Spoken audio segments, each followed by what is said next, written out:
we have so much opportunity to re-envision everything from Shaman to MD. Both of those concepts were necessary when we believed in a scarce universe. The Shaman takes us into these experiences of the infinite and we heal. The medical doctor can accidentally do that as well.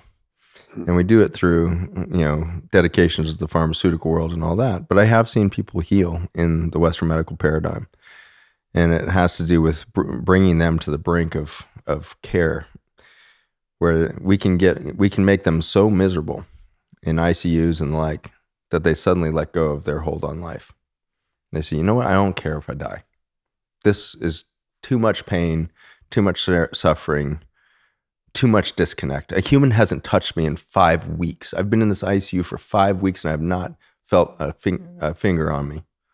I've had latex and plastic gowns and masked people and all this around me as if I'm some sort of extraterrestrial oddity.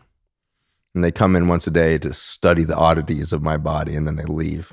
And I am lonely and I'm miserable. I don't care about life anymore. And at that moment, we've done the shamanic journey of letting you let go of life, and then healing can suddenly happen. And so I have seen spontaneous healing in ICUs, but it's because of the failures of my system that I practiced that I got them to that point. And it was my failure of understanding their humanity that allowed me to treat them like I did, that brought them to the brink of letting go of life. And I have to hold that. I have to hold that experience in me of like, wow, I did that. I did that to people. I did that to humans. I do that to animals, I do that to trees every day.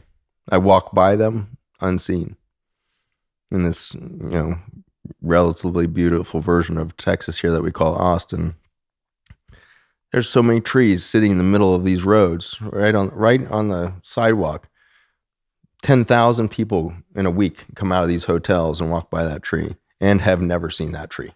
Mm-hmm. What does that feel like as an energetic being to be unseen over and over again? Mm-hmm. We are horrible at doing right now. And therefore we carry an enormous amount of disease in our society. And the more dedicated we get to the past and the future, the more disease we carry. And what has happened in the last 5 years when we see pet cancer explode, canines and beyond, we are showing ourselves how disconnected we are from the now and how dedicated we are to the past and the future. And we have built entire sociopolitical, socioeconomic structures based on that level of disconnect. And the only expression that we can have in that state is extraction. Because ultimately we have become a malignancy at that point. A cancer cell is the only cell in the body that is completely cut off from all of the information of the rest of the organism, and it thinks it's the last semblance of life. And it can't produce its own energy because it's so damaged. So all it knows is to start sucking energy from everything around it and trying to replicate as fast as possible because it's too damaged to heal, so it can only replicate. And I would posit that humans are too disconnected to heal. And so we are sucking the energy out of this planet as fast as we can, and we are replicating as fast as we can. And so why did we go through this parabolic explosion of because we were so damaged that the only thing we could do was proliferate. And if we could not heal. But that's not the spiritual journey we're on. It is the biologic journey we just did. Spiritual journey is that every one of these bodies is animated by an infinite soul. And so the egoic world is speeding towards its own malignant collapse. But it's being leveraged. That reality is being leveraged by 7.9 billion souls that have been here since the beginning of time for a brilliant moment of transformation. Those souls know that as you get enough energy in a small amount of space within the universe, you create a black hole. You create so much energetic gravity that you suddenly do a creation event. Black holes are what create everything. Black holes take light energy, pull it into a gravitational center, and then spin it out, not in the shape of light anymore, but in particle state. That's called the event horizon of the black hole. So every galaxy that you've ever seen or displayed on telescopes or otherwise is this disk of stars that spin out in these long energy forms of planets and asteroid belts and all of this, that's coming out of the event horizon of a black hole. Black holes are simply the most organized gravitational forces in the universe. It turns out we have billions of them inside of our body. Every proton is a black hole. And it spins the light energy that is coming out of your cells from the translation of sunlight into carbon chains as chlorophyll organizes a glucose molecule or a fatty acid. You consume it. It passages through a million purposes to get to a mitochondria so that carbon can be broken back apart to release light energy. That light energy is so bright in you. Per cubic centimeter, the human body produces about 10,000 times more light than the surface of the sun. We're 10,000 times more efficient of releasing the light than it is in producing the light. We are stars. Why aren't you just like blinding me right now? Because you're taking all of that light and every proton as a black hole is turning it into a particle state. You have so much light energy and it's expressing itself as particles right now, which make you look like a solid human being. You are a solar event in particle state. And you're here right now. And then we diminish you and we diminish you and we disconnect you from all sources of information and you become the malignancy on the planet. The future will not hold shamans or MDs.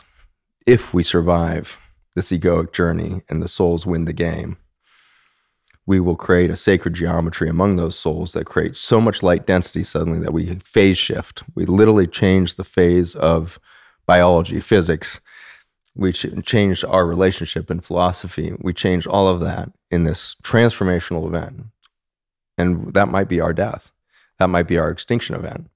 Or it might be our rebirth within this physical structure that we call bodies. We don't know yet. It's a 50-50. It's a toss-up right now. We're at this very exciting, curious moment of who are we and why did we show up? Did we show up to create a gravitational event just so that the universe will shift? Because that's a really good goal. If we need to shift universal energy by showing up and going extinct with this sudden density of 8 billion souls in one place at one time to create this energetic transformation, because a death is never an endpoint. It's a continuation. It's a transmutation of the energy into a new form.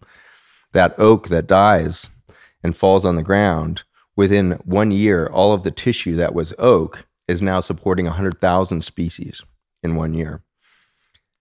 Death, when done within the context of the universe, within the context of nature, is always a massive expansion of rebirth.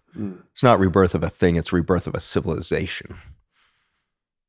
My death will be a rebirth of a civilization if I am connected to other humans. The only way that we could really fail in this mission is if we manage to disconnect the souls. I don't think it's possible. Our frail human minds can't move those light being energies. We are being organized for great purpose. The future is not going to hold the shaman or the medical doctor. The future is not going to hold hospitals and militaries. It's not possible. Because we're reaching this collision moment of the egoic world coming to its malignant endpoint and the rise of an infinite being that is a soul state within us. And at that collision point, everything that is past cannot move forward. And you can do that moment right now. And this, ladies and gentlemen, is what a doctor from the most beautiful world our hearts know is possible sounds like. Sounds a lot, not much like any doctors that I know. Fuck, man.